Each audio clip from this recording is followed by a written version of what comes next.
yeah, this is incredible. And now let's talk about how I ruined it. Let's do that. Yeah. Oh yeah, let's actually talk about the car that led us to this. So wow. I wish that Corona was as fast as Octane, because Octane is it's rapid. You remember when I was coming in, I started using Corona, I was like, oh my god, it's so freaking slow. I was so used to like in real time, almost pretty much real time, to move around. It's funny you mentioned that, because back then I remember I was like, well, that's the speed. What do you mean it's slow? Yes, the slowest thing ever. Yeah, I was like, kill me now. This is horrible. Yeah. Because obviously I'm assuming you're not using UVs for this. No, I hate UVs. I hate them with passion. Yeah, so I don't play around with the UVs or anything like that. I just can't stand it. You know something? Bottom line, you and me, we are the same person. We're very, very similar. Yeah. Hold on, wait, plot twist. We are the same person? Wait, what's going on here?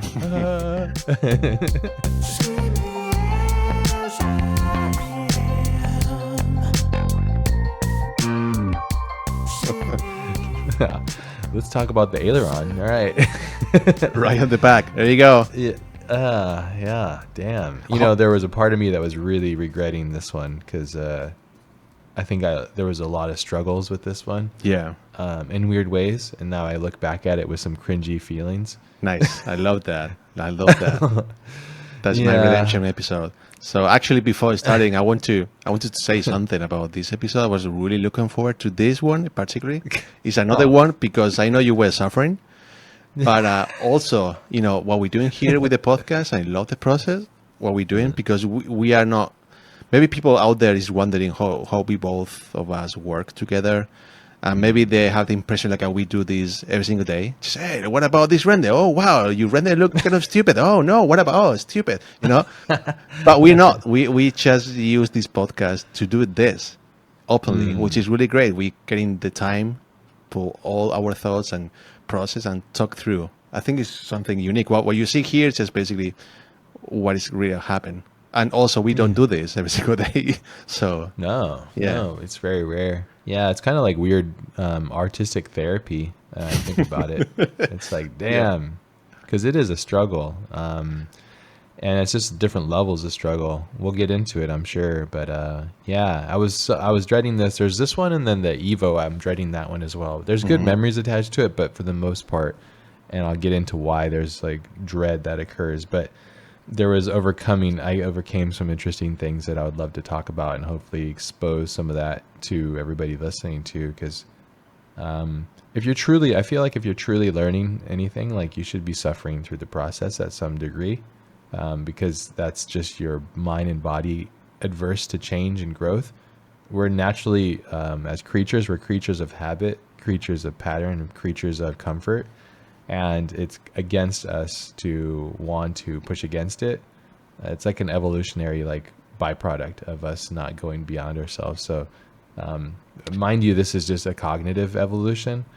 But I felt it in my body too. It hurts. It's not just mentally, it's also physically. You felt it in your body. I felt it, yeah. But I have to say, I don't remember you weren't really struggling with this one. Maybe just the fact you are coming back and see the project again, you feel like kind of a evolution. Yeah, I think it's from an evolution past this point, and then looking back on it, I'm going, what did I do? Yeah, and there's plenty of errors and issues and struggles. But yeah, let's talk about the car, because the car is quite special. I don't know how and why I decided that this would be a car to work on. The first time I ever saw it was a photograph that my friend Webb Bland took.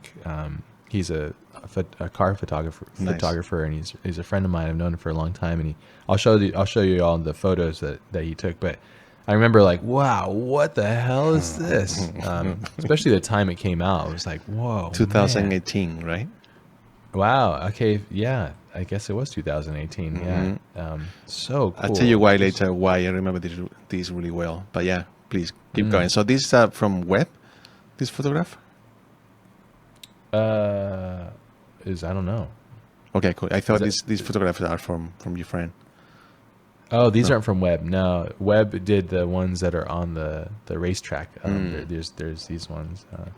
These are some features. These are the ones that he took, which was like, man, when I Oh first saw, it, I yeah, was like, I remember this. yeah, he had Yes, sent them to me. I was like, whoa, whoa, whoa, whoa, whoa. What a perfect place, like epic. an alien ship on a launching pad. It's like so cool. Yeah, it's such a statement, this car too. It It's is. so interesting, the aerodynamic swept flow and stuff too. It's so cool. It's This funny though. tire has rung blacks. Okay, anyways. It's Like, funny though because now looking back to today, I was a little bit of doing some of my research about the car. Looking back to the photos, I'm surprised. It's growing on me. I thought when they released the car, I didn't connect the dots. So like, what is this? What are you doing, McLaren? What? They were from the F1, limited series, and then we come Yeah. in with the drop it with the Senna, and then this one. I was 2017 Senna, 2018 Speedtail, Oh wow, yeah. and I Those was are like, both pretty yeah, polarizing designs too. Yeah. exactly that polarizing design. Mm. And I have to say, Yeah. I quite like it now. Yeah, it's got some endearing qualities. I think that's a proportional thing too. Like there's this long swept back. It's a clean aerodynamic car, so it's got these long sweep, small front. The proportions are quite interesting when you look at it from the side. I wonder if you have a side profile of it. The car kind of falls into itself, but it's extremely aerodynamic from what Yeah. it looks like. All the tests that they must have done. Really slippery car. Super, yeah. It has like, but actually at the same time too, there's a lot of design elements that are happening that like it's actually quite a busy design too with how long and swept it is too. So, and it's what's cool about it too is it's totally a McLaren, which is nice and fun too as a brand in the space of like the super hyper cars and stuff. So, and the specs are crazy on this thing. Like I forgot that it had 1,000 reportedly 1,336 combined horsepower, which is had like a 4.0 twin turbo V8, and then combine that with the electric motor. It's just like 1,000 horsepower. It's a lot. It's a lot of horsepower. Also related with the weight, which is not that much, Yeah, 1,400 kilos something. It's crazy light. Really light. For the, Yeah. all things considered. Yeah, they used like tons of obviously carbon fiber, and then titanium uses were there. It's pretty crazy. There was only these are just stuff that I'm reading off, but there was only 100. There's only 106 of them were made, which is like the rarest McLaren. Also expensive. Yeah, I mean, because when you make a small run, it's expensive because everything is like, there's no scale involved with the pricing, and they made they would charge $2.2 million per car, and I see this on secondary market, and it's like in the $3 to $4 million. So it's an investment if you have the money. Jeez. Yeah, it's pretty crazy. Another cool thing about it that's kind of tied to the legacy of the icons of this brand is it has that driver-centric cockpit, like the iconic F1. Yeah, so it's just like really, really awesome if you think about it. Like it's got some really cool, iconic, just McLaren. Yeah, like there's the driver-centric cockpit, which is really interesting. May I have to say So something? unique. I have to say something about the interiors. I never get impressed, and I thought maybe now looking back again to the picture, I would get impressed about it. But I'm not. I think I miss. Yeah. It's not fair compared with the F1. It's a different Yeah, car, yeah. different era. But now looking back to the McLaren F1, was something I'm missing a lot. So, I'm gonna sound so stupid. Like I'm not gonna be able to afford any of these cars. So I don't know what I'm Yeah. talking about. But something I'm missing about the interior in the McLaren F1, you have in the left side and the right side sort of a cockpit. Okay, it's just wrapping you on the legs when you have Yeah. the gear in the gearbox and the handbrake. And here is none of that. It's just a seat and nothing on the left and nothing on the right. So it's not any. It's losing the fact of wrapping the driver in the center. I don't know. Yeah. I should have got a picture of the original F1 because the cockpit in that.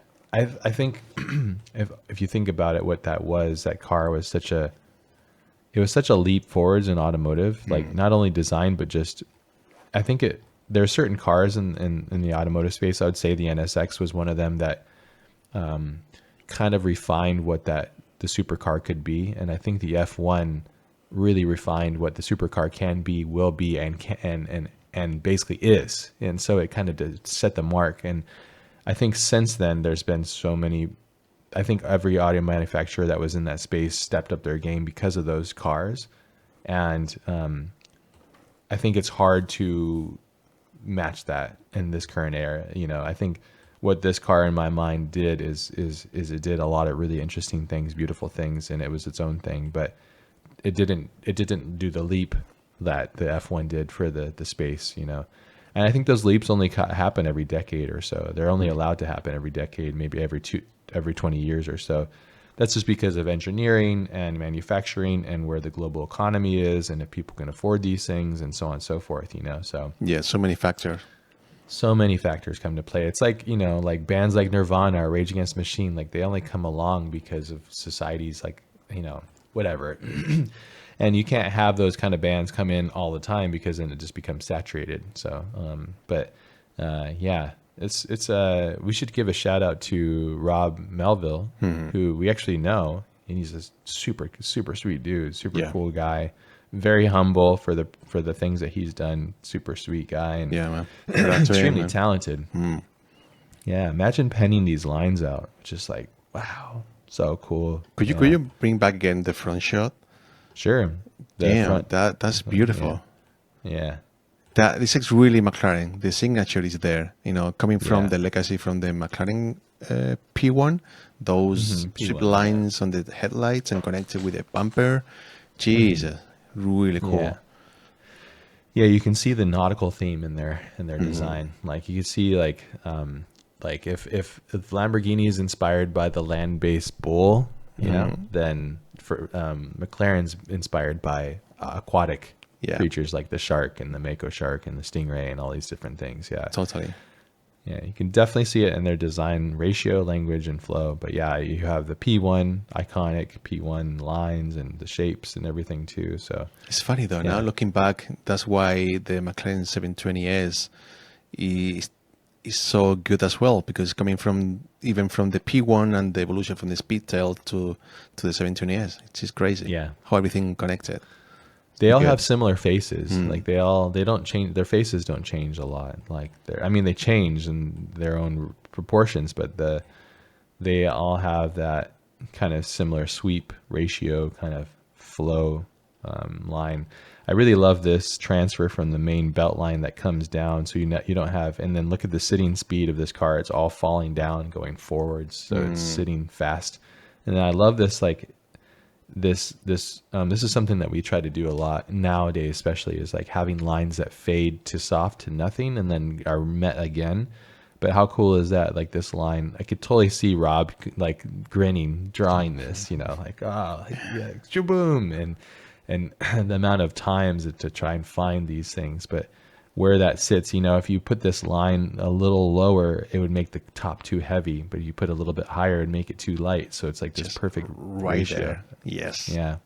And that's so cool. Like you can see this line right here, this swept line, it's like it's getting faster as it gets closer to the car in the front of the car too. So there's like, yeah, it's a cool formula to what he did. It is really clever. That side view on the rear part, getting that carbon fiber part just right there to make the car a little lighter on the back. It's not saggy. Yeah. It's really clever.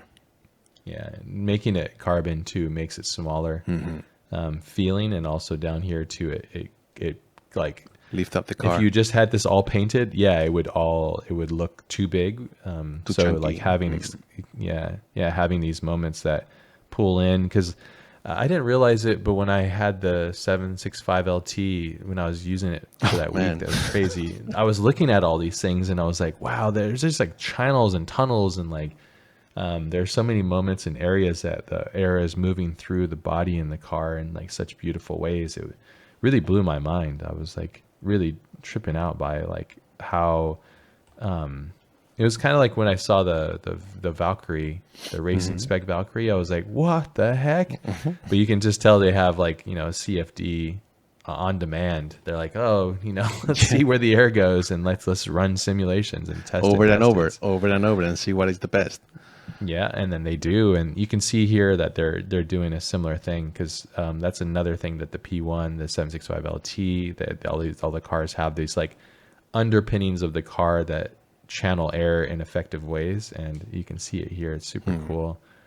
Yeah, it just looks unique, that's for sure, and unique in a special way where it's its own thing. I will say, I agree. This car looks amazing, and the fact now, looking back now with you, what I love the fact. Imagine they're gonna give you a proportion. All right, Ash, this is the proportion you have to deal with. This is the best solution you can get from McLaren in terms of design with that kind of proportion. Because we can discuss about, I don't like the proportion, but if you had to deal with that proportion because X, whatever. But this design is amazing. Yeah, the sweptness of it. It's just probably my favorite part of this entire design is this back area, where the light pulls in here and these beautiful like pinch lines that go to fade soft.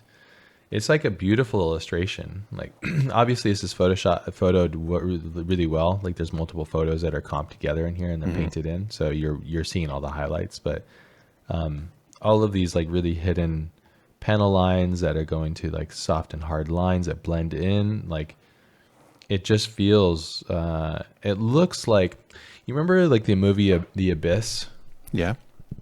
And the alien ship at the end. Spoiler alert. If you haven't watched it, you should watch I it. remember the ships in the end.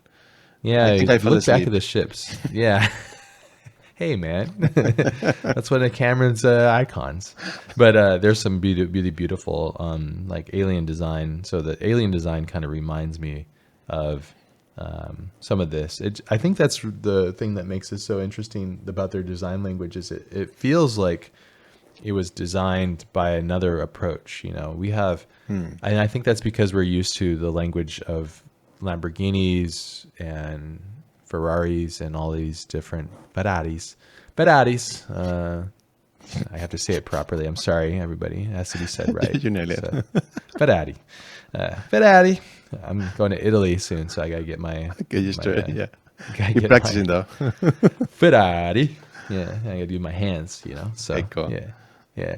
But I think we're so used to that, these different things, and then seeing how this stuff, how they approach it is just, it's cool. It's totally different. And I think that's why I was so interested in approaching it and doing a build with this, because I was like, man, there's so many interesting things. And I think at the time too, I was like, well, if we're gonna do anything, like we might as well like break the rules and take these like priceless $2 million plus $4 million cars and break them apart and do stupid things to them, because that's what we can do, and it becomes somewhat controversial and something funny to talk about. So it was like kind of a fun thing, Because so. it's CG, you can do it. It's cheap. Yes, exactly. Yeah, we can take a priceless car and slam it and put it on some weird things and do weird things to it. It's totally fine. This is really interesting feature too. I love that feature, man. That roof, titanium roof, just, oh my God, so good. Yeah, imagine laying this out. Woof, man. Some masters at work. And this is where the name, the aileron build came from. I remember I was like, okay. Where do I... Yeah, it was it's a term, it's an aerodynamic term, or it's a term used for like, to describe, mainly for airplanes. But there's the flaps that basically pitch the airplane up or down. And what's cool about this car is it's another kind of cool concept that they were working with, was this lives and builds into the car itself, and it's an active rear element that's that basically creates like different ways of tripping the air, basically. Yeah, man, and that creating more feature downforce or not. is crazy. I mean, how they managed to keep the paint attached to that flexible body? It's like actually carbon fiber flexible thing, or what it is? It looks like it's probably like I'm assuming this is carbon, and then the carbon mates to like something that's like a softer substrate potentially of some sort in there, and then that's my guess. And the paint that they probably use, they have to use a specific paint that's light, and then also the paint and the clear coat have to be able to bend between a certain range, so it's probably like a malleable paint. That's my guess, but I mean, McLaren's, they're engineers and they're scientists basically. So Yeah. yeah, it was such a cool idea. They know what they're doing for sure. Yeah, and it's crazy how small this is. Like, it's a small piece of the actual of the car itself, and that creates enough, I'm sure, to stabilize it or create some sort of downforce potentially to neutralize it. But yeah, and they have these like crazy. I don't know how they do this, but this stays straight, obviously, as it drives. Yep. Like, this stays on there, which is like such a cool feature. Smart too, and you can see like how they designed it to create swept air so that everything kind of moves smoothly, so you don't have this big messy because like wheels become like a big messy turbine. So this end plate basically to keep the wind in here to move through here, and a little bit of an exit spot for it as well. Exactly. It's just really interesting. Super cool. I'd love to see behind what that looks like, and I'd love to understand the nature of how this attaches to the hub and sits freely while the wheel spins. Cool. I would love to spend a little bit, maybe an hour, alone with this car in the studio. Some lube. Just there, just staring at it. Not touching, just staring. No clothes allowed. Yeah. Yeah, and also like one of the things that it's not allowed in America, because America cars, we need physical side view mirrors, and that's like legislation. But in Europe, I think there's a loophole, so they're allowed to have this like electronic side view mirror, which is another kind of cool feature, and again, like a nice way to kind of create just another unique signature. You know, that's one thing that we talk about. It's really key to be able to look at a car from standing position and see at least 10 characteristics about it, or 5 of the 10 that makes us unique. And let's say the front aero disc, I guess, on the wheel, the side mirror that doesn't exist, but it's a panel line, which is a beautiful ratio of the car. The swept back, the ailerons, this really unique like breathing apparatus for the rear engine. That rear long taillight. There's a lot of stuff on this car if like you sit there and look at it, and especially even if you compare it against other cars in their makeup too. And this is a flagship car. Yeah, this is like where they go, we're going to put all of our effort and time into this, and that's going to bleed down to the rest of the brand, which is really cool. So I think I read something. I've been watching some videos about this car, and one of the professionals working for materials from the interiors. This woman mentioned she was working on this project for 2 years. Damn. And she was focusing materials. So imagine that. Yeah. That's a common thing too. Like, I think we take it for granted because we do things in the computer and we just don't care, and we're just like ripping through stuff. I mean, we do care, but it's common for people that, like, when they're working in this space, how much time and care and consideration it takes, and it's an army of people that make this happen. That's what I think I told you. That's one of the revelations I had when I had the 765 LT and I was driving it super hard and aggressively, and I was like, you really understand why this car costs this much. It starts to make a lot of sense. What you're doing is you're employing all of these specialized people that have high degrees and high understandings of what it is that they're doing, and they're all distilling down into this experience. And I've never driven a car like that since or before or since then. It was kind of like a weird alien. It didn't make sense because it was so fast. The transmission was so incredible, and the feeling. I won't mention the speeds because I get in trouble, but I was going extremely fast, and the speeds didn't make sense because it's loud and aggressive, but you feel safe and contained. Actually, the car got more, and it liked to go faster. You can tell it because everything is electronically feeding you, and it's like it's hunkering down, it's getting tighter, and it's feeling like it's just. I wonder something, because you have some great experience driving supercar like NSX or whatever. I'm thinking you driving that 750 LT, and then 765. Also, yeah, that one. So, You got to add 15 Yeah. awesome sauce points to it. jeez. So I wonder it was that massive gap of that's a whole new level of experience driving wise. Yeah. I would say the NSX that I had. So if you're not aware, I had a first gen NSX, an AP.1 is what it's called, and I had it built out. The engine was basically rebuilt and bored out, I believe, and changed the pistons, I believe. I don't know. Anyways, it was supercharged and also had like KWV3 suspension and like 10 piston brakes and everything was kind of touched. Everything on the NSX was like elevated.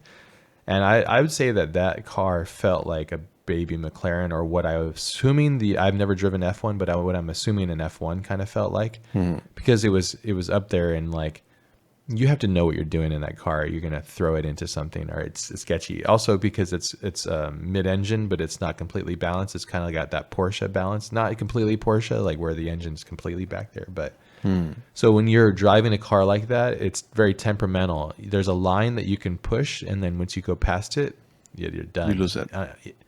In order to save it, you have to have big cojones, because you have to basically counter steer into it, and you have to push into it basically, to undo what you did, which is an error. But most of the time you understeer, oversteer, and then you just throw it off the road or something. So when I drove the 765 LT, it was like, they're not even comparable. Like, it's weird. It was so uniquely its own self. And I'm assuming with this car, it's probably in the similar category. I would imagine like it's one more step above that car. I would imagine. I'm just guessing, but yeah, but it made sense though. Yeah. Some thoughts I have when you mentioned that back then, you sent me pictures and videos about you driving that machine. I immediately put myself there in your position, and I thought I wouldn't be the person to be able to appreciate that value, because You don't think so? No, I don't think so. That to me, I think that maybe I'm gonna think about something totally off. But I'm thinking like I don't have that broad experience of driving cars in the high standard, so I'm missing out all these incredible cars. So I don't have any reference to compare. Yeah, I have my Volkswagen to compare, but I guess it's totally out of range of my experience. I think I wouldn't appreciate the right value that 765 LT, I guess. I think you would. I think it would blow your mind. Yeah. I don't think you have to. I think you could go right to it and be like, yeah, this is a whole. This is something special. This is a whole different thing. Yeah, it's felt like a spaceship. Truly, it was so cool, and yeah, it was just. I mean, it's kind of like the 765 LT in my mind. I think it's like the secondary tier to the P1. Same engine, I believe, similar engine or something, and similar. Not as much power, but it's like at a certain point you're like, I don't think I want any more, honestly. Yeah, I was like third gear. I won't say the speed, but there's triple digits involved in it, and we're talking about miles per hour, and it's the rear is braking free, but the engine, the computer is telling, like, basically managing all that, the traction. But I'm hearing the wheels braking free in triple digits in third gear pulling, and it just wants more. It didn't make sense. It was just like continual, and I had to fill up the gas every time I drive. I would fill it up the tank every time it came back. It's just like it was constantly hungry too. Also, really weird when you drive a car like that because of the attention it gets. It's really weird. Yeah. I've been living in my neighborhood for a long time. I've never met most of these people, and I had the car, and everybody was my friend. Whoa, like, who is living there? yeah, exactly. Oh, what's this? I'm like, this isn't my car. Yeah. Like, okay, well, can I take a picture with it? I'm like, yeah, sure. So yeah, you will understand why people appreciate that kind of cars. Yeah, of course. It's a work of art, and it's a cool thing to celebrate. It's like looking at humanity and being like, wow, what can we accomplish together? It's so hard what we can get, yeah. Yeah. These photos are great. Shout out to Webb. These are really cool, man. Master. And inspiration, too. Yeah. I wish I had the better high resolution, but I love this pinch line. You can really see it there. Such a definitive line. So cool. Yeah. Definitely beautiful. Yeah. this is it right here. For me, it's like, there we go, man. Oof, man. big praise, love and support, and amazing praise to the engineers, everybody there, to Rob for designing it, to the entire team. We know this takes a team to do this. So yeah, this is incredible. And now let's talk about how I ruined it. Let's do that. Yeah. Oh yeah, let's actually talk about the car that led us to this. So wow. I remember this. Yes. Wow. So stance. Oh my God. I'm sorry, Murray. I've completely ruined your car. you got the Murray as a sticker? Yeah. Yeah. Nice. Yeah, Gordon. So if you're not familiar, Gordon Murray is the original designer of the iconic McLaren F1. This is it completely ripped apart and destroyed. But it does look like a toy car, which is fine. So that's okay. Yeah. But yeah, this was I only bring this up because this was a foray into the to doing the McLaren. It was actually really kind of a fun thing. This was before we were doing our thing together too, like before we were really pushing together, which was fun too. And this is also learning Corona, which was new, and trying different practices and processes too, and like painting the dirt in there and all that kind of stuff. That was really fun. I mean, it's pretty cool, not too bad, but it does look like a toy car because the scale's all wrong.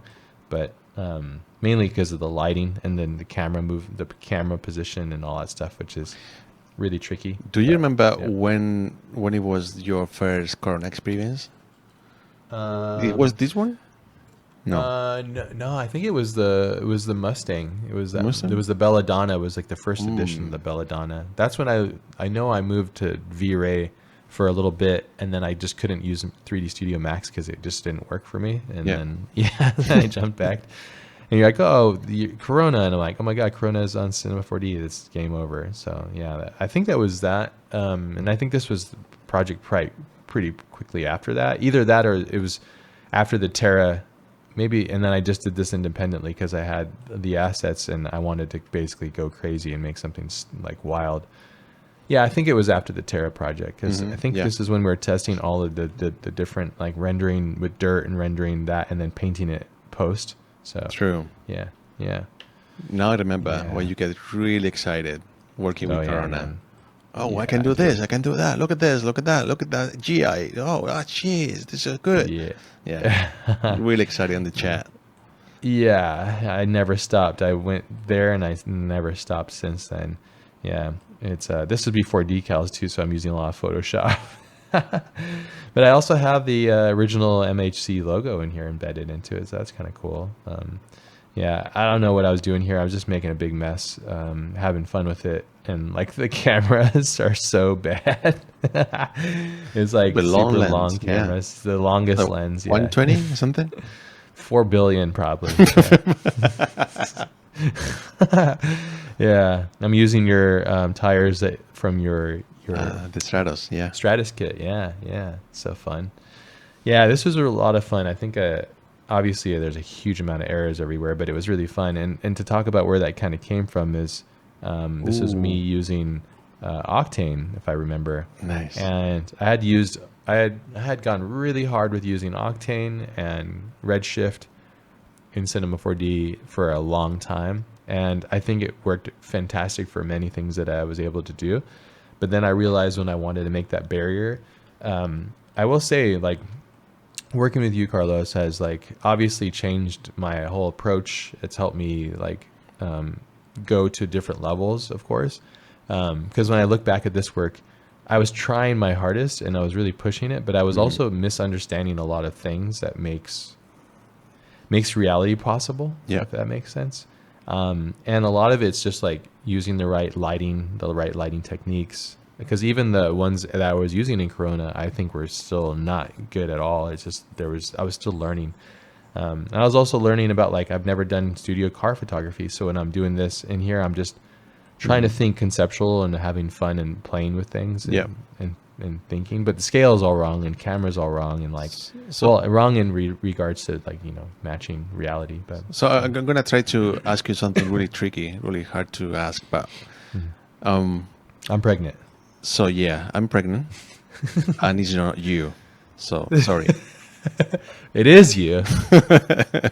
You're So the daddy. the question is, because you mentioned, you were working, you were working with the Rethinking, cameras and light setup, and I wonder, could you do something really good in Octane already with all this new knowledge and experience you have in photography? I think you can, right? Something really good in Octane, not as There's close as something with Corona. the GI. You think? Yeah. I think so. Yeah. I don't know. I haven't used it in such a long time. I'm not trying to make a comparison necessarily, but I think my knowledge now will help significantly, and I think that the tool that is provided there is fantastic. It's an incredible tool, but there's a certain style to the look of it, and when you're trying to achieve, in my opinion, the photorealistic look, I think that V-Ray, in my opinion, is probably the best. There's also, I've seen incredible stuff from like Red. I forget what it's called. Redshift? No, not Redshift. Redshift is not. I don't think so. F-Storm? F-Storm. That's Yeah. right. Yeah, I've seen Yeah. some pretty incredible stuff. The Yeah, really good. caustics, the light, the GI is really great. The tone mapping is beautiful. They have a sort of a Yeah. setup, really photographic, really cool. I've never used it, so I don't know. But just like the references that I've seen from GI, like it's all about the GI to me, and like how it deals with light scatter, bouncing, and reflection, and how light kind of works. Actually, I think I might have mentioned it too when I was first getting into V-Ray. I had tested, and I think I showed you. I did direct one-to-one tests where I used the GPU render inside of V-Ray, and then I went and used the CPU render. And there's a total difference in the math and the way that things are calculated. And there's just like the materials break, and there's weird things that happen, and it's all deceiving because it's 1,000 small things that are moving that you don't know. So to be honest, I don't know. I haven't used Octane in a long time, but everything that I see from people that use it now, it still has that look to it, which is a part of the speed to it. But there's also like this look that's embedded in the way it works. And yeah, like Cornelius uses it. Raoul Marx uses it, and their work has like it's almost like this painterly style. It's hard to describe. I wish that Corona was as fast as Octane, because Octane is it's rapid. You remember when I was coming and I started using Corona, I was like, oh my god, it's so freaking slow. I was so used to like in real time, almost pretty much real time, to move around. It's funny you mentioned that, because back then I remember I was like, well, that's the speed. What do you mean it's slow? Yes, the slowest thing ever. Yeah, I was like, kill me now. This is horrible. Yeah. But I wanted to bring this up because I think it's a good thing to describe. There's tools. Like we cannot do what we do without the engineers, scientists, technologists, all these people that build these softwares and the computers and hardware to allow us to do this stuff. It's not possible. We're CGI artists. We can draw on paper, but we cannot render the way we do now. So much of what we do is attached to the tool. As much as we hate to say that, it's the truth. Yeah. And I think that there's certain tools that, if employed and used right with the right tool and the right understanding, unlocks a huge thing. The biggest bridge that happened for me between these things was switching potentially a new tool, and then also having your guidance, being able to understand how you do. And I'm a student always. Like, I just want to learn everything. I want to be useful, I want to help, and I want to learn. And that was, you were so kind. You're one of the best teachers. You're just like patient and very giving and very considerate. And I think that I'm proud of, you say this, but you say that I pick up things quickly. It's because I don't want to waste your time. So when you teach me, I take very clear, like defined notes so I don't miss anything. And I did my best to like learn from the way that you approach CGI, and I learned so much. And I wanted to show this to everybody because these are huge leaps that happen. And this is where I think it's not even about the aileron build, because the build is not significantly special. It's about when I went back through all this stuff, I was like, oh man, I forgot about all this stuff. It's the leap that happened in the learning process, which was significant. Let me throw some thoughts as well, because to me it's also the celebration of both of us working together and creating something unique. And the fact, when I'm saying like you pick up quickly, it's true, because I've been having different experience with different peeps and different companies, different colleagues working together, learning from each other. Sometimes not necessarily some really knowledgeable guy can teach to others because circumstances, because maybe the way they speak, the way they process information, the way they translate information could be a little bit tricky to teach, if you can, that could be a word, teach someone. So when I was explaining to you how it works, imagine maybe your brain process in different ways. It would be, I get what you're seeing. Well, I get what you see, but doesn't work for me because my way to process information is different. So, but you were connected with my brain. So I think we both have sort of a similar approach for certain stuff. So it clicked really quickly, I guess. Yeah. I mean, it was painful for me because it was a lot to learn. But you were willing to teach me and be patient with me, and I was just pushing super hard. And also, like, a thing that I don't work well with people that are cynical or mean or cruel or rude. I get really angry and defensive. So you're not like that at all, too. I don't do well with like, there's certain teaching methods. One of them is like, you're stupid, you're dumb. And then people like, oh, yeah, well, I'm going to get... that doesn't work for me. You're very kind and patient, and that works really well for me because then it's like, then I want to do better. And I want to push better. And it's a really, your patience with the process. And like, you've always been so kind with your time. And this isn't just what I feel. I know that this is reflected in a lot of people that you encounter in your life. Like, that's why it makes you so special, I think, in this space. And I'm so thankful because I really do mean it, and I know it. And I could not have been where I am without your guidance and help. And this is a proof and a definitive where I was a hungry student. I am a hungry student, and I took everything that I could absorb from your knowledge that you gave me, and then I've tried to elevate it. And you'll see it in the renders. At least that's how I feel it. And we had a breakthrough there, which was really fun too. We'll get into that, which is really fun. But here I am. This is like, we have the F1 in here again, just like putting all kinds of. It's so fun. It's such a beautiful car, and you kind of rip it apart. You're like, it's so cool. But yeah, here's like very early. Wow, you did a lot here. This is great because I've never seen this before, which is something really. Or at least I remember anything of this. So yeah, it's really cool. I don't know if I ever showed it to you. Yeah, this is like So the biggest problem I had with this thing is that I didn't do anything to the car really, and if anything, I just made it worse. So that's a big problem, right? It's like it wasn't really about the car doing anything cool. It was about like ripping it apart and doing the weird things, obviously, and breaking things that I shouldn't have been breaking. I didn't. So I got the model off of, I can't remember where. And the model, to be honest, it wasn't great. There's a lot of like, I don't mean to cast shade on them, but it's like it's hard to model these things, and it's got its own issues everywhere. Yeah. So, and just I can't even imagine how trying to model this thing. It's a complicated car, yeah. Wow, all these soft curvatures and using like polygonal modeling techniques to do so. Like, wow, it's so gnarly. So I just ruined it basically. Extremely ruined the car. So now you're looking back to this car, you feel like you ruined it. Yeah, 100% ruined it. Yeah, I'm sorry, Rob. Please forgive me.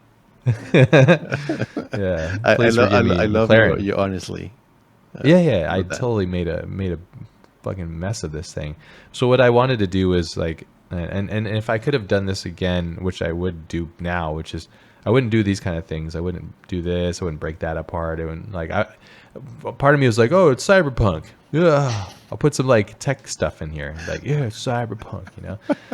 That's just stupid. I'm just being dumb. Brutal. Yeah. Yeah, but hey, it is what it is. And I like that there's rear section. I think I was only able to do this because the model was high poly, but I had a loop cut here, and I was like, oh, I'll just take that loop cut, remove it, and extract it. And I was able to do that a couple times with a certain thing, so I was lucky because the way that the design worked. So I was able. I really love this piece, and I thought, well, what if the aileron section was like a lot larger, and it had this longer swept thing that came back and could fall into itself, and it was just me having fun. So I get a 1 out of 10, maybe a 0.01 out of 10 for like modeling and rethinking this thing. But what I learned and what I was practicing was advancing the workflow with Corona, getting down. This is I can't remember. Did we get these tires off of the guy in Art Station? I can't remember if we got these on there. Oh yeah. Man, I don't remember the name. Because this is displacement, I think. This isn't modeled. Yeah. This is from this guy from our station. Oh. Yeah. Yeah. I don't know if we did this too. I guess. I don't know. I think it was him, and then we just modified it and went crazy. And it's when you were teaching me the decal stuff or like on the ground, and that was really interesting too. Oh wow! All God, right, yeah, that was before the decals on yeah. Corona. That was actually decals from Cinema 4D. Yeah, Pain that's in the right. ass, basically. Such a pain in the ass. Yeah, what a nightmare that was. Yeah, but essential to it. These are all the learning lessons that were happening here. So, yeah, that was let's keep moving through here. So, yeah, I don't think I really pushed the level. Obviously, I think of it kind of like a perfect car, and if you're going to rethink it, you have to remodel it. And perfect by perfect, I mean it's its own thing. So What would you do differently now if you take this car again?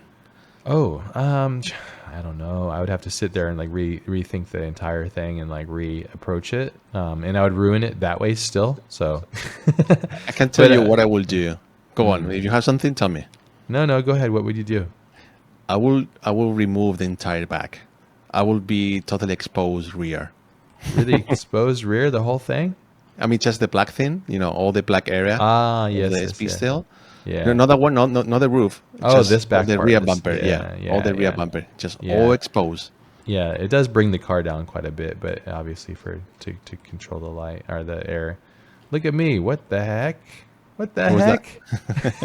heck? That's me being lazy. That's what that is. 100% lazy.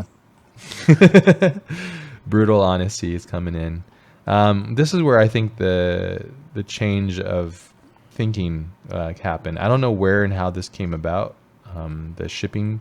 It's not a rare thing where people take pictures of nice cars in front of shipping containers.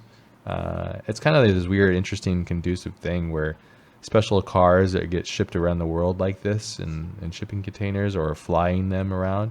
And yeah, this is kind of, I think that this was a big change because before then I think we were using studio renders and I don't think we did an exterior render yet, right? No, I think it was this one. This one was the first, actually. Yeah, I think it was before the we were first. playing with just, maybe the Vanguard with the Baja. We played with the exteriors. At least for Oh me. yeah, you did, yeah, because Yeah. you made a trillion gigabyte file, and I was like, I can't do this, yeah. But the whole time, I think I was like, I want to put the cars outside of the studio. I want to see it, and I was trying to think of the fastest, cheapest way. So one of the quick, cheap ways you can do is destroy the vanishing line, hide the vanishing line. That way, you can use the HDRI as a sky element, but then you can hide the horizon line because the more you see in the horizon and everything goes out, the scale gets expensive, and then you just run into like huge files. So I thought, we would use, being cheeky here, we'll use the barriers to block the horizon. We'll use these things to block out most This of is the really GI. clever, man. This is And really it clever. worked. Yeah. And it worked. It was nice. And using overhead shadow catchers and stuff too. And that was really where there's some design fun things. I love design. Oh yes. Yeah. Here we go now. The Yeah. powerhouse. Yeah, all the madness, the chaos of things. Yeah. Man, I have to and- say something. All right, hold on. Show me more about that because every time you do this, I get impressed about your vision and skill set creating decals and designs. It's so cool, man. At least how I found it. I mean, the way I found myself just doing design, it took me so long. I'm so slow doing it, and you're just. I saw you doing it in real time. Yeah. It blew my mind. Like, you were like, jamming. Meanwhile, you were Yeah. talking, what that? And then you were like, yeah, I'm doing this, I'm doing that, doing this, and then boom, in just less than 10 minutes, you have a bunch of decals. Yeah, thank you. Yeah, it's something like it's something I've been using Illustrator and doing design for such a long time that it's just second nature to me, and I know that program. Well, I used to. It frustrates me now. Adobe keeps changing their program. Stop changing their program. Just leave it as it is. It's fantastic. But yeah, it's just fun, like taking things, ripping it apart, and laying it out, and trying to see like where things go, and it's just infinite fun. Whiteboard and just go crazy. But obviously, this was before Corona decal. So how you made it? I don't even remember. I think it was like a material that you can then use as a projection, and you have to use that projection. You have to have a material that then has opacity, and then you can just lay that as a square onto like the area that you want to have. So I think the engineers at Corona took that same methodology and then basically built that out from there, that same methodology, and kind of figured it out. So because obviously I'm assuming you're not using UVs for this. no, I hate UVs. I hate them with the passion. Yeah, so I don't play around with the UVs or anything like that. I just can't stand it.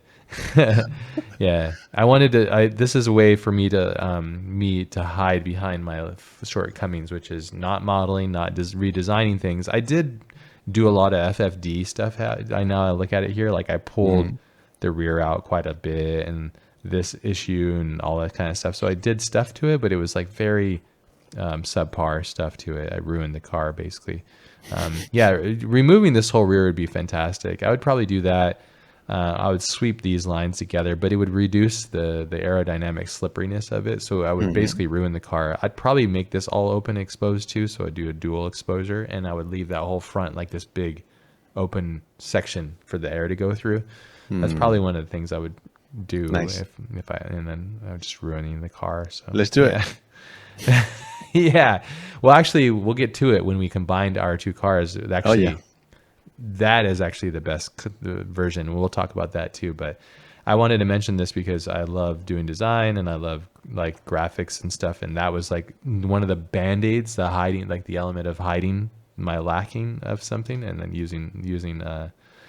using graphic design to kind of hide that, which is a nice little tool. Yeah, man. Well, let's get into the render test. So yes, this is where render time. Yeah. Oh boy. This is where I think the car and the project really started to come together for me personally. It's like I was like, okay, and I was doing a lot of interesting things. I remember this. I remember this moment where you bombarded my chat. Yeah. When you do it, yeah, because when you do that, it means you are excited and you're literally just boom, boom, boom, boom, boom, boom. All the images, all the whips from IPR just dropping in my chat, and I get excited too. It was really late. I was really sleepy, and then you were, in your morning just smashing it, just bam, bam. And I was like, oh shit, what you got here? Oh motherfucker, you got something really cool here. So I stay awake for another 2 hours, just talking to you, and at the same time think about, all right, how am I gonna do this too? How am I gonna do something similar but different? So yeah, man, super cool moment. Yeah, it was a special moment, and I think that's when we started to realize like, okay, it's starting to make sense, like how we can jam and how we can find places to accelerate and push the ideas, and this is where I think like a lot of what we do, and we see it too, our effect on the CGI world too. Like after this, not to say people weren't rendering with crates and stuff, but it was a very common kind of like tropey trend that was happening for months after, which is, it makes sense. It's like it's a cool move to do with your cars. It creates also not only that blocking of light, but it also creates these really beautiful lines that reflect onto the car and creates these like zebra lines too that enhance the car as well. These are just coming from my IPR, so it's just me jamming around the world, playing, exploring, going like little moments of light. I think also I was doing photography or something, and I got inspired by the way that the cars would look in and out of darkness and those beautiful like parts of that. And this is when I was like, yeah, all right, cool. Like this car in black, not baby blue, and then with graphics, and like kind of chunked out, So Cool, man. It was really fun. It really kind of came together. Yeah. Definitely remember this moment, and it blew me away, your approach for this kind of a setup. It was so clever, because I remember you asked me about the concrete floor, how to do some concrete floor, and give you some notes, and then the few days after that, you jamming along with this, and I was like, oh Jesus, all right, I get it. Oh man, so it's really clever, because it's so clever. I don't know how you do it, man. You break the rules and bring something really fresh. Show me that white render with the side view, sneaky shot. Damn, man, that's so good. Love that. That's really clever. You have this kind of eye able to do that, and it's really tricky. It's super fresh, and I love it. Nice, man. Yeah, well, thanks. It's all thanks to you, honestly. It's like being able to see it and then being able to implement it and then being able to just use, this is how I shoot cars in general anyways, or just Yeah. anything. I know that you love foreground elements. I do too. It pulls you into the thing. That's why I think we love like Ridley Scott's early work. There's a lot of foreground elements. Blade Runner, Alien. Watch those movies cinematically. There's always something usually in the frame that's closer to you. It creates claustrophobia, but it pushes you into the image, creates depth and dimension. And so using these elements is really key, and creating guiding lines too. So what's fantastic about setting this up is you don't have to see the background in the HDRI, so you can move the light to play with where you want it to be, which is fantastic. It really creates this wonderful world. And you can move, like you can rotate the sky to the left a little bit, and then you could pull like, oh, I want to see a little edge here, or I want to accelerate that, or I want to see like that bounce off there, or I want to create that cut. Really, for me, it allowed me to go really crazy, because I was like, now I can 360 see the car in an open world space and do interesting things.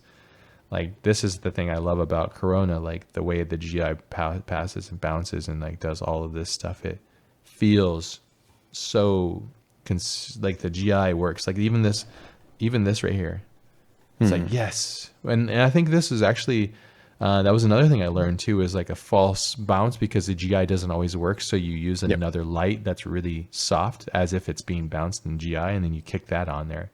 You do that enough, then it's like, this is just from studying photographs and going like, well, why does this look bad? Okay, well, like the light doesn't do that. It doesn't just fall into darkness. You're going to have these elements and moments where like there's bounce and kick, but the GI won't calculate it because it's too expensive to do that. So you just falsify it. And this is something that we still do to this day. We'll use kickers and bouncers and stuff that looks like it, but it's actually a light source. I do exactly the same, man. It's something sometimes it's quite easy to forget about it, to do it. Sometimes it happens when you establish in one shot and then you don't feel it and move on to the next one. But then if you treat well and stare in that shot and study what happened with the light, you can tweak that shot to make it look epic, And it's about that, finding the nuance. All right, if the lighting is coming in that direction, what it will do the lighting. Also, you can think about photography. In photography also they do as well that technique of bouncing light, using massive whiteboard to direct the lighting. So so many things to do, and Corona doing super well. So the GI calculates it super good, and it's just so cool. These are low res like IPR renders, and they're just kind of like just seeing how the world works. But even here, I think what I did is I kicked a light. This is something I learned from studying Roger Deakins' approach, where he doesn't necessarily always light directly. Your instincts when you light something, this is like probably my biggest error in the beginning, which is I would be like, I want a light here. So I would just point it right at it. And that kind of works. But what it does is it creates instant contrast. It exposes where the light comes from, and it reduces the diffusion of light, and it makes it feel unnatural. Whereas what he does, Roger Deakins does, as I understand it, is he'll shoot a light at like a cloth and then let that cloth diffuse the light and bounce onto the subject. And it creates a softer, more beautiful, more realistic kind of way. And I think in here, a car is different from a human face, obviously.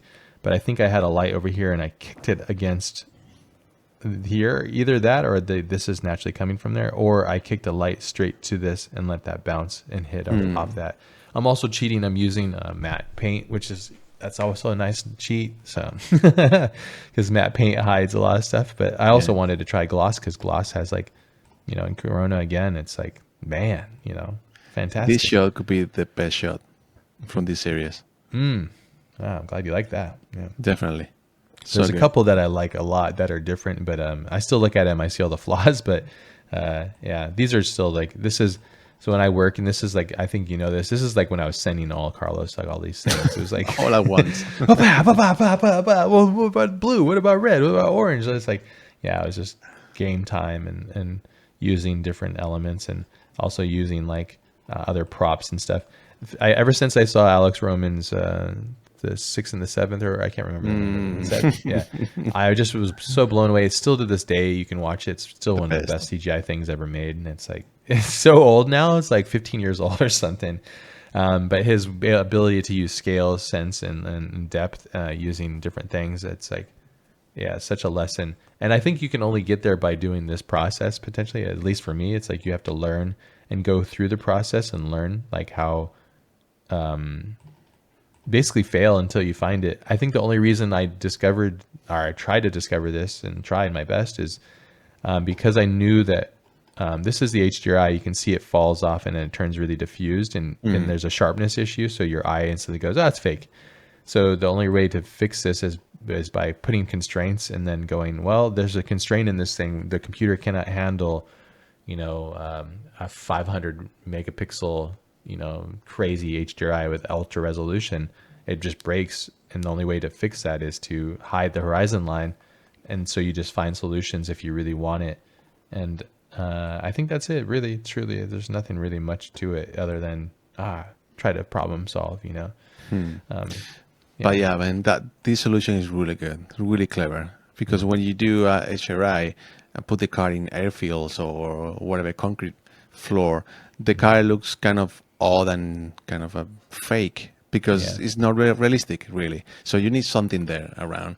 So the container solution, it just, helps. Helps. I mean, we'll man. get into it when we talk about the MS60 because like you went, I was like, oh, cool, I did it, and you're like, okay, holding my beer, and I was like, hold on, what the heck? So like, I can't wait to get into those because like just how far you push that and like ground texture and like, I was like, yeah, it's a serious seasoned pro. It's it like could be. I think you have there. You see, right on the corner on the bottom, you have the blue McLaren, right? Mm-hmm. It's a kind of a sneaky shot. You see only on the right side, right on the right, one of those renders. Another one, just on the right. You have a kind of a sneaky shot, front shot. You see just tiny. Yeah. Mm-hmm. There you go. Yeah. And you see that kind of a highlights, bounce, crazy lighting right on the side of the car. That one, yeah. So I think I remember that it was this render when I realized, I can use a lot of bounce, with these massive white containers. I can use all that. And then that opened for exploration on my side. Think about what it can do with all these massive containers. And it was so much fun, but at the same time, it was really challenging in the beginning. The first few days, I was like, what the hell? Because I didn't want to do exactly what you're doing. I want to evolve, or at least to feel like I understand what you're doing, and then taking on my own taste. And it was really challenging, man. Oh, but dude, those are some of the best renders, those ones. I mean, I say that every time, but there's some true bangers in that MS60 stuff, and I can't wait to get into that and articulate it because I feel like, and this is potentially like the reason why we're making these as well, is like people try to ask, what do you guys do and how does this work? It's kind of like an evolution that you might say like, oh, like one's better than the other, or try to push that, but neither of us would get to where we were without one of us pushing each other. So it's like it's a continual thing. My curiosity or my desire to do this thing might spark an inspiration for you, and then you'll go and finish it. Or it's a true collaboration in a weird way that doesn't like, I don't know. I feel like people are often trying to figure out where you and I stop and begin. And sometimes, especially with this one, I think it's just all kind of blended. We're individually doing the thing for sure, but I don't think you would have done what you did without me doing this. Not to say that you wouldn't ever. It's, of course, you would probably figure out some other way, but man. I think it's that, and me pushing myself, inspiring you, and then you pushing yourself, and because back and forth. You know something? Bottom line, you and me, we are the same person. We're very, very similar. Yeah. Hold on, wait, plot twist. We are the same person? Wait, what's going on here? Yeah, it's just pushing each other. And I remember Nice. Coming back to this, I was using some different textures and different stuff, and I was just testing it in a studio. But I think it's the first time changing the color of the cyc too. So the cyc turned into a different color rather than white. I was trying different things, and then trying like an orange livery, which is kind of fun. Just, being silly. Love the soft lighting studio. So good. Yeah. Do you use any spotlight on that one? On the white studio? Spotlight on this one? Yeah.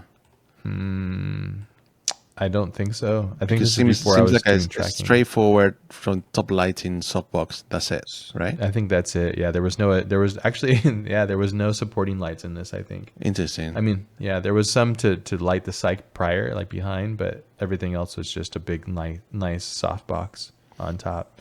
That's cool, man. Because actually, I talked with one of those peeps, and they asked me how I do the studio lighting, and normally what I do is what you had there, and then place some spotlight, directing to certain features of the car. Could be the tires, could be the carbon fiber things. So you can see the shadow of the lights. So this is top 3 lights against the cyc that are up top. That gives big spotlights to follow it, but you can see that there's 3 there. And then there's the softbox, I think. But yeah, nowadays, if you see the renders, like I'm pushing it way harder, trying to articulate and really push it. Last renders I can remember really pushing it was the Evo? The Evo, yeah. Yeah. But yeah, these are just fun. Like, I remember this was another kind of breakthrough for me personally. It was like, change the color of the room, and then let all that work together, and then do these little moments and capture little vignettes like this. This was actually a spot hit there, and I was, cool, interesting. I think with this stuff, you don't know what you don't know, and you don't know much until you try, and then the trial and error is really the trick. But again, as I mentioned, like I would never have gotten there without us pushing each other and me knowing where he's going to come in. I'm like, crap, like I better run.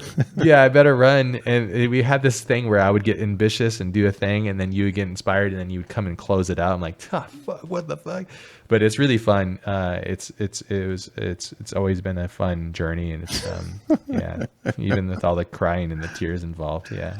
But it's not that true when you got something special like at these renders, and you're doing something like bringing something next level, and what you're doing. As soon as you're gonna share with me, you're gonna be laughing and say, "Yeah, I get you, man. How you feel about it, right?" Yeah. Cool. Yeah, because I feel the same when I'm doing something like I get you, man. But be ready, because I'm coming. Yeah. You're making me cry. That's for sure. Yeah, I love that, and it's definitely like a fun camaraderie, but it's also like competitive because it makes it fun, and it's really enjoyable, and it makes it for really challenging. And I know the pressure that I have to put myself through to make sure I can land somewhat close, but it's really difficult. This kind of reminds me of like the back of a Corvette almost. This mainly the cockpit line and how much the hips move. The C7, I think, Corvette. Don't be insulted, everybody. This is a $2.2 million spot car in comparison to a very affordable Corvette. So, but these lines do look like they have these beautiful. And I would say like Corvette and the design of the Corvette's been inspired by aquatic. Stingray was with the Stingray design and stuff. So there could be some, potential love. Yeah. I mean, all of this stuff, I would imagine Rob's not here to explain it, but I'm imagining nature is the inspiration for a lot of what is going on. I put these, I showcase these just on the render side of things and the grade and everything. I think these are some of my favorites from the series. And again, as I was talking about the shipping container and how it creates the zebra on the forums, which is interesting and fun. And yeah, just the graphics. That's really cool, man. And the door like opening up to this is fun. Look at that, all that geo blue bouncing there. Man, that was expensive render.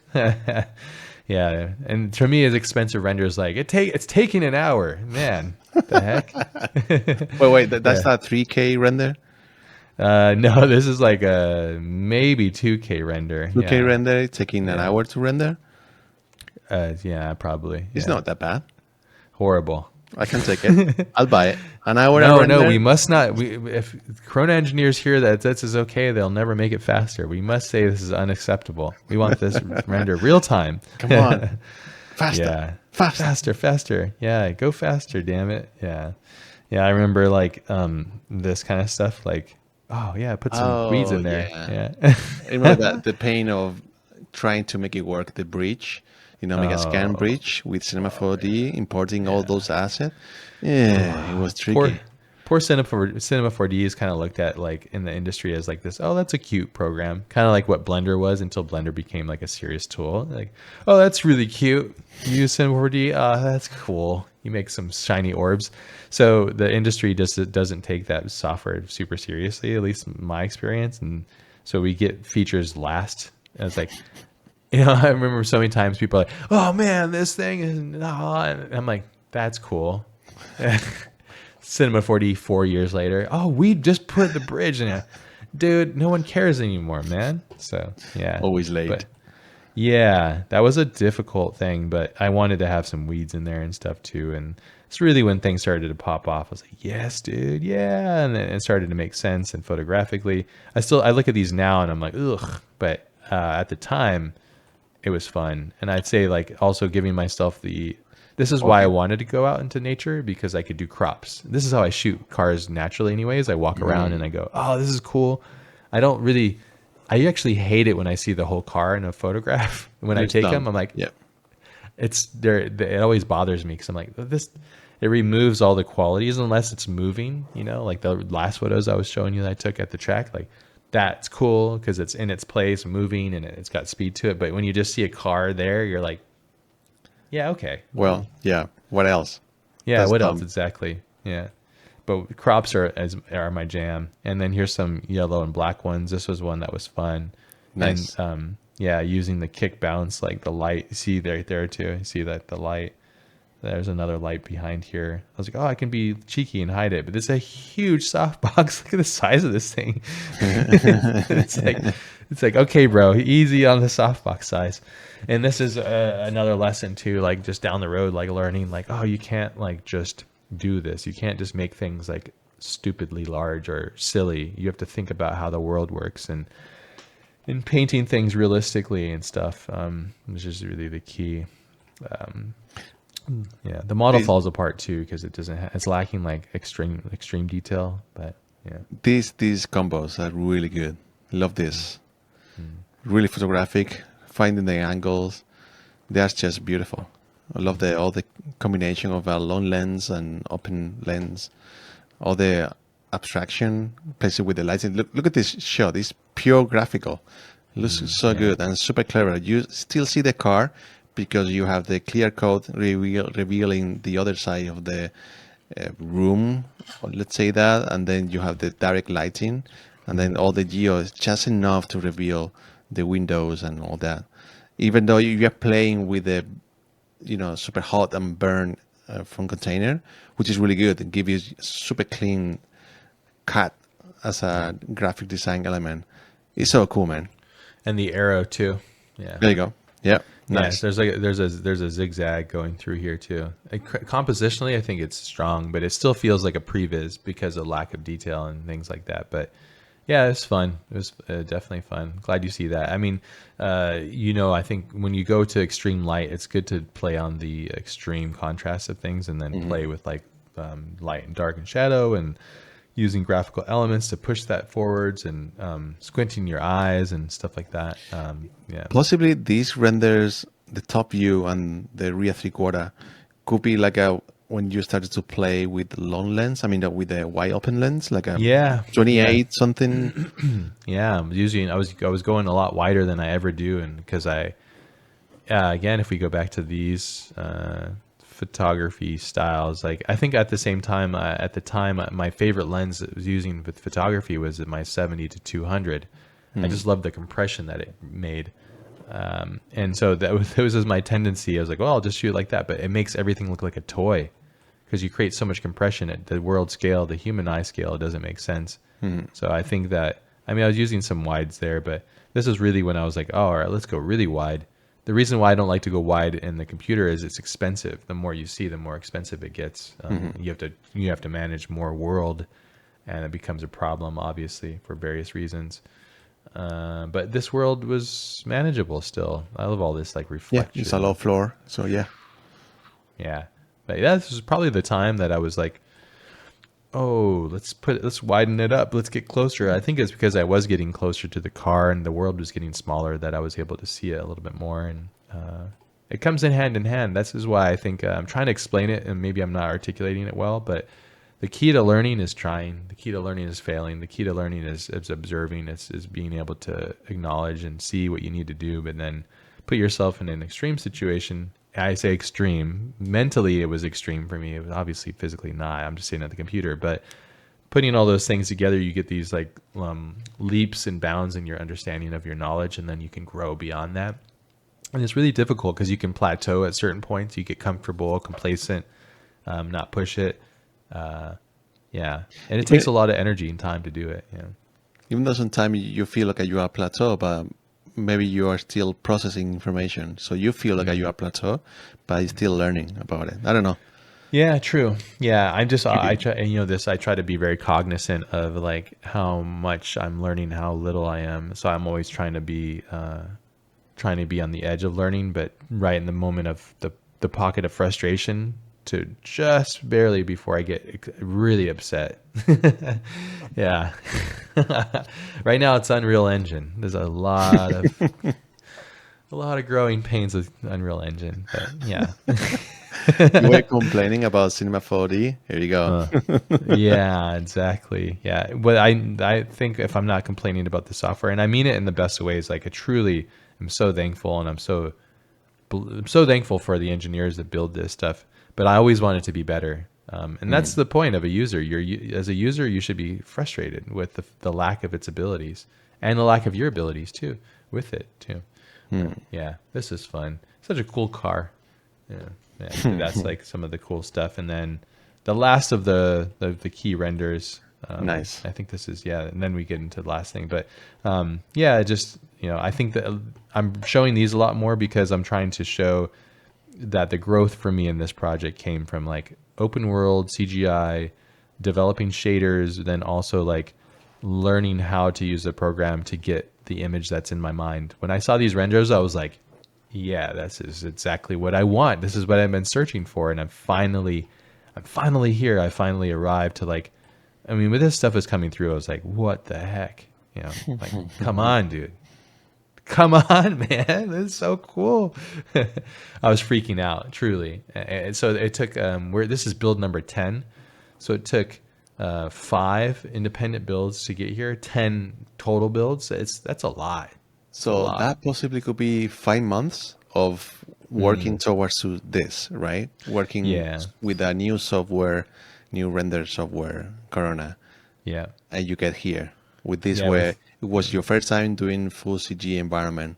Let's say full CG. I know half is right, but basically you're managing a full CG environment in Corona, pushing really hard because you develop along that concrete floor with the I don't think so. I think it was built on a base that you had, and I would just go and take that and then push it further. But it was all from lessons and things that you've taught me. So yeah.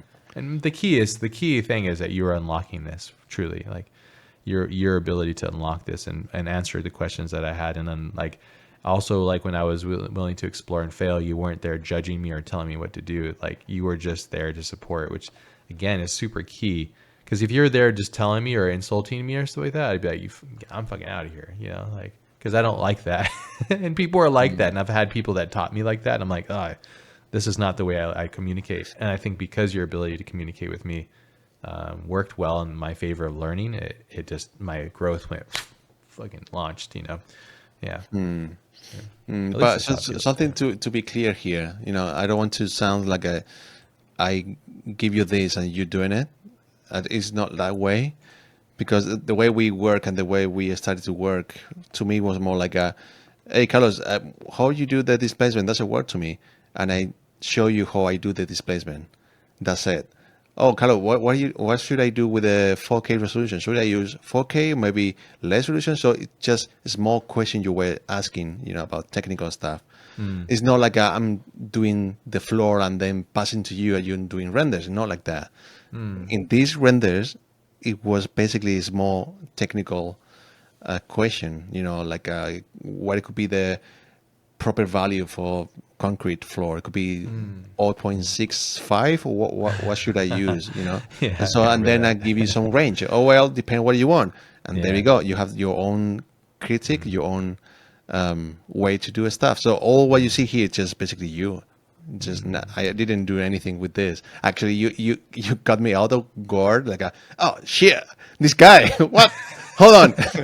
Whoa. Oh, you have you an open, answer for it. You have an answer for it. you open the Pandora box. Like, oh, all right. Yeah, well, I appreciate that, and I do like to be independent and try to push and learn because I'll never learn without pushing. But yeah, there's so many hundreds of questions, and like if I summarize this image, for example, it's like the model I got from Squire, or I don't know, somewhere online. So somebody modeled the basis of this, so that's fantastic. And then the background crate I think I got on CG Trader, and Corona was made by all these engineers, and you helped me with all the technical issues. So truly what this is like a combination of a lot of things. I can't take credit other than just learning and being present and learning. And I will say that a lot of the stuff that helps me is years of taking photographs. That helped me a lot. I always tell anybody that's interested in learning CGI or becoming a CGI artist, I always say like the best thing you can truly do is to in my opinion, is get a camera and take photos if you really want to understand how the light works.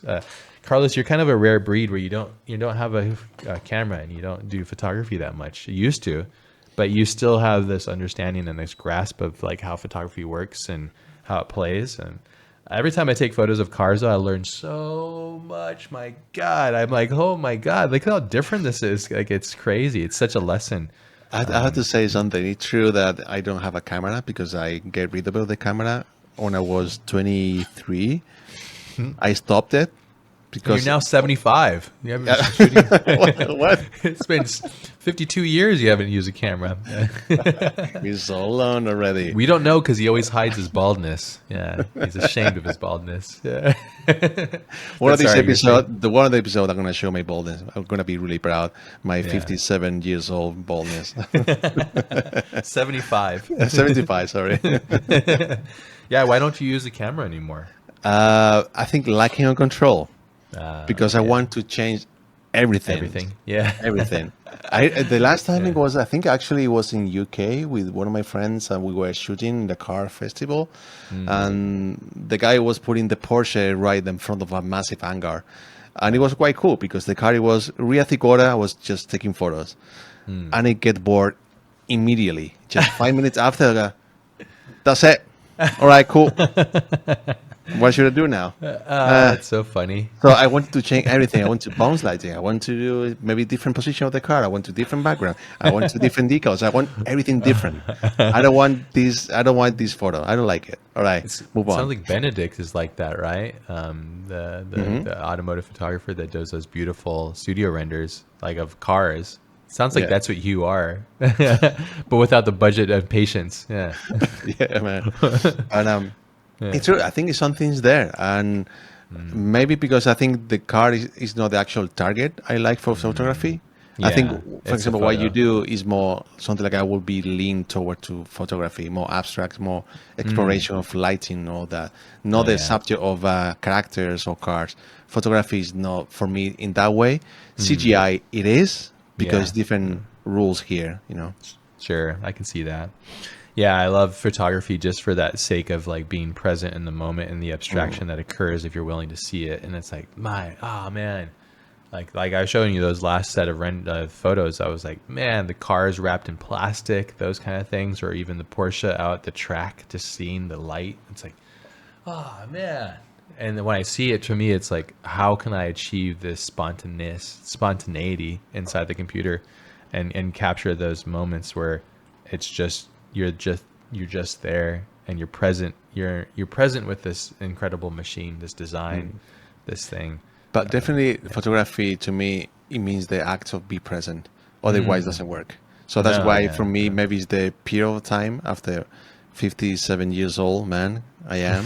So I don't feel present enough to be in photography yet. Yeah. So I think it will come, maybe, possibly, if I get inspired, or I'm gonna be able to develop my own present person in the world. But at the moment, I feel more attached to explore crazy idea like a CG, which is something funny because what I do is mimic reality, which is It kind of is. stupid, right? It's really So, ironic. yeah. Yeah. Which is like, so it's funny because I say that to everybody, but then I realize you don't even do that. So I'm like, maybe this is not even the right advice, which is a point that I should never give advice anyways. I don't have the, No, but when no, no. people But, ask you, what are you going to say? It's like, oh, I but don't it's know. true. I agree. I agree. I grew up with cameras around. In my house, my father has a camera. So I grew up with my father showing me some pictures for his trips and also his journeys. So cameras and movies and all that, it was really present. Once I get my own camera making picture, I learn a lot. You know, it's not like, oh, I'm going to take a picture. And then when I'm taking my own picture, it was so underwhelming. It's like, wow, that Yeah. looks really bad. Why is it looking really bad? Think about it. You know, it's because lighting, it's because framing, composition, contrast, all this subject, which is really huge. Yeah. So yeah, That very is the important. humbling part of the learning curve of photography is that 9 out of the 10 photos you take are going to be shit. That's the beauty of digital photography because you can expand a lot of data and you can learn. But man, that's the part of it that's really interesting. And that's what makes like when you get the bangers, you're just like, this is the best thing ever. Like it's so cool. And yeah, this is my my Fujifilm Xe4. This is my Nice. favorite camera of all time so far. It's just a fantastic. I love to just take it around, and it's a camera that I travel with, and it just captures so many great memories. All of those car photographies, photos, it comes off this one. It's not the most powerful or the craziest resolution and all that stuff, but the size of it is just so fantastic. It's Is so that what you so highlight? small. Just because it's really small and portable. Yeah.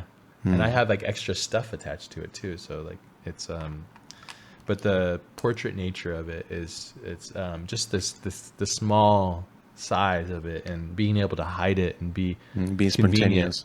Yeah. Because the phone becomes the camera, and really don't like the camera photos from it just feels so.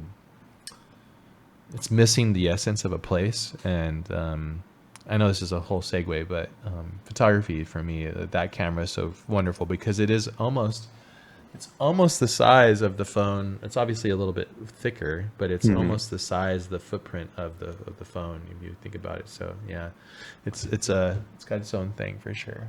Yeah, he has his own character and personality, grasping the reality.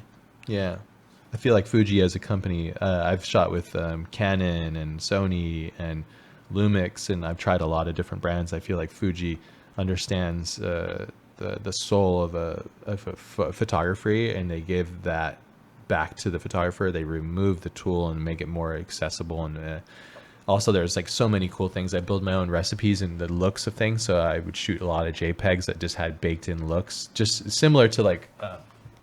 Analog. Analog. Like this is my medium format film camera, so I can shoot it like I can build specs of like styles in that match what this camera captures in traditional film, like celluloid film. So yeah, super nerdy stuff, but it's like essential. Like I love photography for that reason, and so that's why I like some of these moments, like this one example. Like that's So how I would shoot, really. nowadays, actually, even back then, your brain already were pushing towards to something in that direction of film photography. Yeah, yeah. There's like a thing that there's like an image that I don't know exists, and I'm searching for it. And then the moment that I get close enough to it, I'm like, clicked. oh yeah, it makes sense. Oh, what is this? And so a lot of it's like understanding and studying and figuring out why I like certain things, and that's just the discovery process. And being self-taught, you know how this works. It's like it's an act of discovery and a lot of failure and then understanding it. And if you don't give up on it, you can have a lot of fun with it, which makes it really, really enjoyable. This was really fun. This part of the build, That was wild. so wild. This is so to give you some context here. If we haven't made this episode yet, and if you've watched that before this one, you'll understand it. But Carlos's MS-60, fantastic, and we took the two cars because that was the idea. Is I did the modern version of the MS-60, the MS-60 or the MS-6. It was what the MS6. I think Yeah. it's M6 GT, I believe. M6 I might go GT. wrong. I believe so. Yeah, I think that you're right. So taking what he had built and designed with that, which is like taking that car, and then he went further with it, of course. So we thought it'd be really fun. What does it look like when they're blended together in this dark environment? And yeah, oh man, it was so cool. And these combinations, I think that this would actually be a really fun project to take both of these cars and blend them together in a really cool way. That's just the Speedtail. I have this one right here. Wait, that's the blend. It's like a perfect blend. I think you did Photoshop. We rendered two different ones. Wait, and then, this is still that's your just Speedtail, yeah. Is this it? No. This Damn, is it looks your pretty sick Speedtail. in this setup. Maybe I don't have that render. Damn it! I thought I had it. There was one that was like a really. Can you find it? Do you know where it might be? Because there was a really cool blend one. Let me see if I can find it. Let me see. Possibly, maybe. Bjork style. Possibly, maybe. Let's see. Spontaneous. Could be. Output final. I thought I grabbed it, but I'll look for it now. Okay, hold on. I think I've seen it.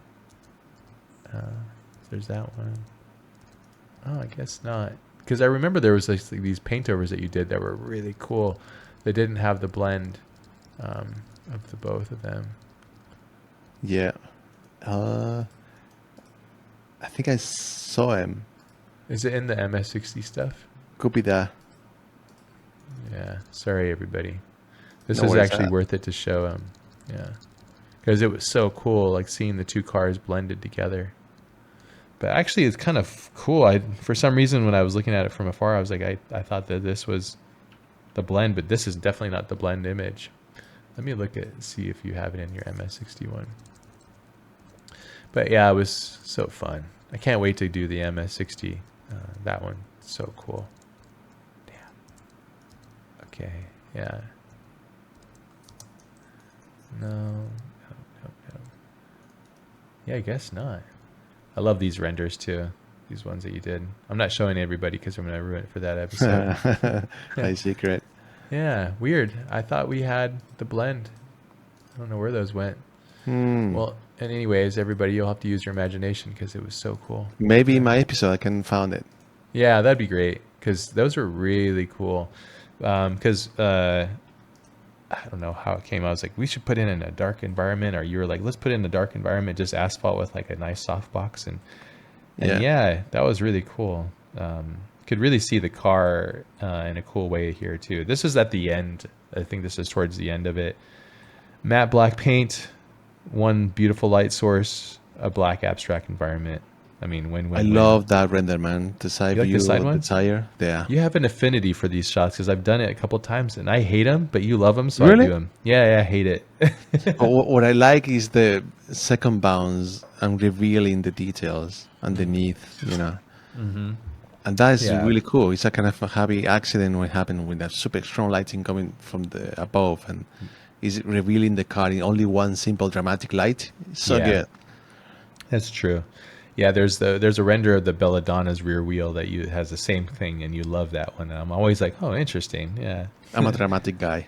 yeah, you're a drama queen. Yeah, I'm a drama baby. Yeah, it was so fun though. So this was just really rad. Nice softbox, and then like I think a spotlight to hit the back, and just keeping it really clean and simple. There was a growth here. It was getting better. The camera lenses were getting better. The lensing options were getting better.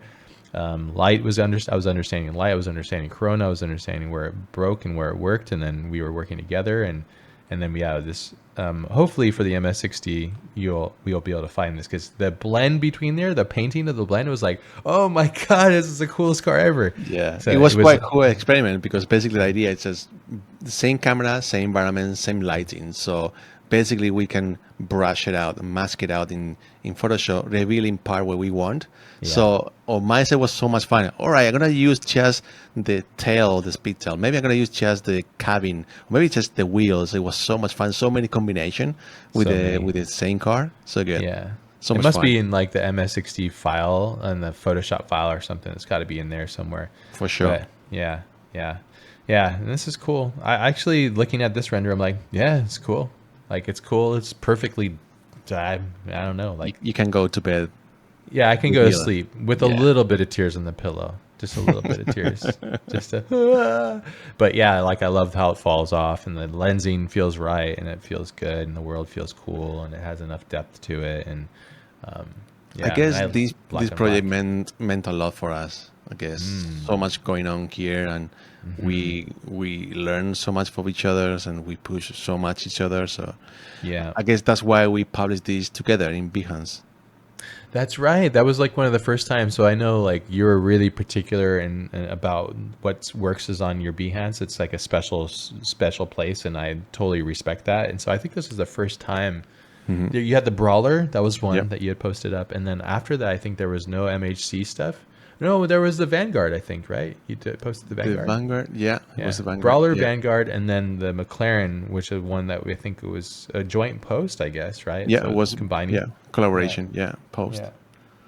Oh, you're proud finally after build 10. You're happy enough. Also, you were just showing your dominance of me, so that's okay. Yeah. Bastard.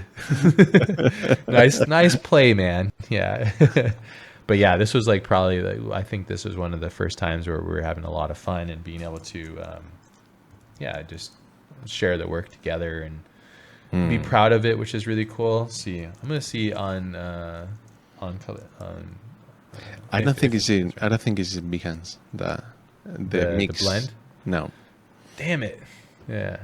I'll have to see Oh, it. I think it was maybe a GIF. It was a Yeah, GIF maybe. swapping.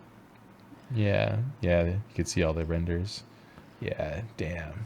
There you go. Oh yeah, here it is. Yeah, But that's just a blend. yeah. It was but it it's was so images. cool.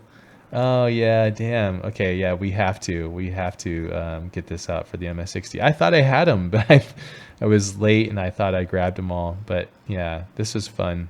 And this, yeah, again, I guess is a proof that it was a fun learning lesson. It was a fun one for us to share and build out things and do a project together and show the two. And again, this is like you can see the lineage between the two cars. You can see that that McLaren, this is the MS or M6. Yeah, like these are the blend between the two cars. They're the same thing in a lot of ways. Obviously, yours is modified significantly, but yeah, so fun. So cool. Man, yeah, we'll have to someday. We'll have to blend these two and make a new car. That's when you asked that question in the beginning. What would I do? I would do that. I would take the MS60 that you did and blend it into this. That's what we should do, man. That would be so cool. It could Wish be these things would also go faster. it could be also maybe a different takes. I will do rapidly what I will do with my car, just sketching a little bit, just rushing up what I will Yeah. use from your Speedtail, and you can do the same, the opposite, and Yes. reveal both car. That'd be so cool. Yeah, damn. I'm hyped for that. That sounds like another fun build. We have a long list of things that we Oh, want yeah. to build and things. We're like, what about this car? What about that one? And we're always constantly Endless. like searching for things. Yeah, we're always looking for like new ways of building things out. So It never But- ends. It never ends. no, it never ends. It's just like a fun process. We're on build 30. We just released 30. We're on 31 and 32 right now, which is really fun. I wish they went faster. We need an army to execute. Well, I don't know about you, someday. man, but I'm still. I'm gonna sound really bad, but I feel like we are really far from good. I think that we need to push Yeah. more. Yeah. we're so far from understanding like exactly how this stuff is supposed to work. Like engineering, understanding it. Like I think until the day that we actually design and build a car that functions and works and is awesome and actually has like engineering behind it, until that day, I think we're gonna have some problems. Yeah. I think we have it already, but Yeah. we don't know yet. So yeah, let's keep having fun, man. This is Yeah. great. Well, yeah, I think what I'm saying is we're not just ending with like renders and stuff, which is fun too. It's its own thing, but we want to, at least for me, it's like, I know we want to push beyond just like, an idea or a prop of sorts, but like going beyond it, which just makes it fun and seeing what happens from there. Because really that's the ultimate goal, is to like make something that functions in the world that actually started in the computer and is this beautiful idea. No, but All in time. it's true. I agree with all the engineering and all the real stuff, right? It's a whole new world. But I Yeah. was more particularly focusing in the actual rendering and always and try to crack the code, what it is, what is the Yeah. nuance here and there, because obviously we render cars over and over. So at the end, I get used to it, and sometimes it's really hard to feel excited about the render I'm doing. So that's the tricky part I'm deal with right now. Trust, finding something special. It's really hard. Sometimes I focus on the car, I feel okay. All right, cool. This car is cool, and I'm not focusing the lighting. But yeah, man, I don't know about you, but I feel like, damn, I should do something different here or something different. When I do something different, it doesn't work because obviously I'm breaking the rules. So there you go. So I ended up using the same technique, the same rules, and the same rendering. Jesus. I know it's a struggle for you. Yeah. You got to get a camera. Pick up a camera. I'll forget about CGI. Do something with your life. Yeah. Well, you have to break the mold. If you continually do the same thing repeatedly, expecting different results, it's a problem. Or you'll run yourself into insanity. But I think you're right. And I think even the latest renders, like I know we were talking about that. Like, are we learning? Are we regressing? How far are we pushing it? Or can we be better? How can we make this better? And it's a tricky thing, but it's beautiful to constantly be thinking about these things. Questioning our own self. Yeah, it's essential. Yeah, and real analyzing it. We really appreciate everybody taking joy in our misery here. It's fantastic. Thank you all. Thank you everybody for being here. Yeah. Yeah, these are long. Damn, the episodes are long. Man, this is a long one. Yeah, but I was expecting this one to be fast, and I think that's the opposite approach because I was really cringing thinking about this one. But I'm really happy to be able to point out the flaws, and I'm hoping that if you're listening out there and you struggle with the same thing or you're hung up with certain things, I'm hoping that I can expose my own journey, and Carlos can share to it as well. And hoping that everybody can just keep learning and growing, and we can all become better together, really. Yeah, holding hands into the sunset. Yeah. 75 years old man. Yeah. This guy. Yeah, what else are we going to do except hold the hands into the sunset? Yeah. 14? Yes. Yeah, exactly. Awesome. Anything else you want to talk about with this one? No, man. I'm grateful. I'm happy we are doing this. I'm having fun.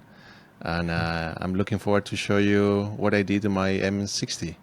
Yeah, it's going to be awesome. Man, damn it. I was looking at those renders like, F. Damn. It's going to be exciting. So thank you all for staying with us. And we'll see you on the next one. See you on the next one. Ciao, ciao.